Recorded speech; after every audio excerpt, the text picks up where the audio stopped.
बंधू आणि भगिनींनो, मी आज तुमच्यासाठी एक नवीन सुविचार व विचार घेऊन आलोय. तो सुविचार व विचार तुमचं जीवन जगण्यासाठी फार उपयोगी पडणार आहे. म्हणून कृपया तो सुविचार व विचार पूर्णतः ऐकावा.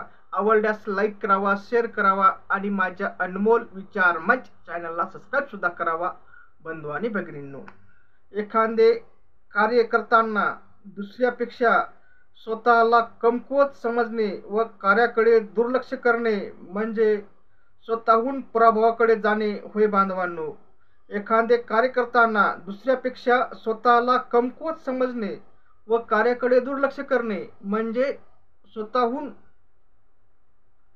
स्वतःहून पराभवाकडे जाणे होय बांधवांनो. उदाहरणार्थ, एका गावातील दोन हे तरुण चांगल्या पद्धतीने क्रिकेट खेळत होते. त्यांच्या गावात त्यांचं भरपूर असं नाव होतं. भरपूर असे ते नावाजले होते. मग त्यांना वेगवेगळ्या गावचे तरुण हे क्रिकेट खेळण्यासाठी टीममध्ये सामील व्हायसाठी बोलवायचे. कारण याच्या गावामध्ये ते फेमस होते. परंतु बाहेर गावचे सुद्धा कुठे खेळाडू यांना घेऊन जायचे खेळण्यासाठी. तर मग जर एखाद्या कोण गलती झाली तर काही प्रेक्षक, काही मित्र मंडळी, खेळाडू त्यांना बोलायचे, तू असंच केलं, तू तसंच केलं, तुझ्यामुळे मॅच हरला, तुझ्या जर अशी गलती केली नसते, तू असं झालं नसतं. म्हणजे हे करायचे, दोष द्यायचे. मित्र मंडळी, नातेवाईक, तू असं केल्यामुळेच असं ते मॅच हरला, तू याच्यामुळेच असं केलं, म्हणजे यांना त्या कारणाने त्याला बोलायचे. दोघांना कधी कधी बोलायचे. तर एक काय झाला, या बोलण्यामुळं निराश झाला. बुवा आपण एवढ्या चांगल्या पद्धतीने खेळतो, असं होतो तसं होतो, परंतु तरी सुद्धा आपल्यावर बोलतात. तो निराश झाला आणि त्यानं प्रयत्न करण्यास सोडलं. ते कार्य म्हणजे सुधारणा करणं सोडलं. दुसऱ्यानं मात्र काय केलं, ते बोलतात ना, मित्र, नातेवाईक, खेळाडू, की जे आपल्या जवळचे माणसं बोलतात, यातून ते बोलण्यातून तो शिकला आणि खेळात सुधारणा केली. स्वतःच्या खेळण्याकडेच फोकस केला.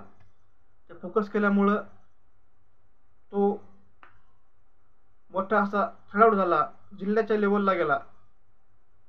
म्हणजे जिल्ह्यात कुठेही मॅच असली तर त्याला बोलवायचे आणि जिल्ह्यात तालुक्याच्या लेवल गेला. आणि दुसरा मात्र घरीच राहिला. मला सांगायचं तात्पर्य बंधू आणि एवढंच की जर तुम्ही असे एखादा कार्य करत असाल आणि तुमच्या जवळचे कोणी मित्र मंडळी, नातेवाईक किंवा असं कोणी काही बोललं तर त्याच्याकडे दुर्लक्ष करा आणि आपल्या कार्याकडे बोलण्यातून शिका आणि आपल्या कार्यात सुधारणा करा आणि कार्यात नाव करा. एवढ्या ठिकाणी सांगत म्हणून माझा व्हिडिओ आवडल्यास लाईक करा, शेअर करा आणि सबस्क्राईब करा. असं म्हणलं तुमच्या कामाचं नाही तर तुमच्या मित्राच्या, मैत्रिणीच्या, नातेवाईकाच्या कोणाचं तरी काम असेल त्यांना तो शेअर करा आणि त्यांना सुद्धा लाईक आणि सबस्क्राईब करा सांगा.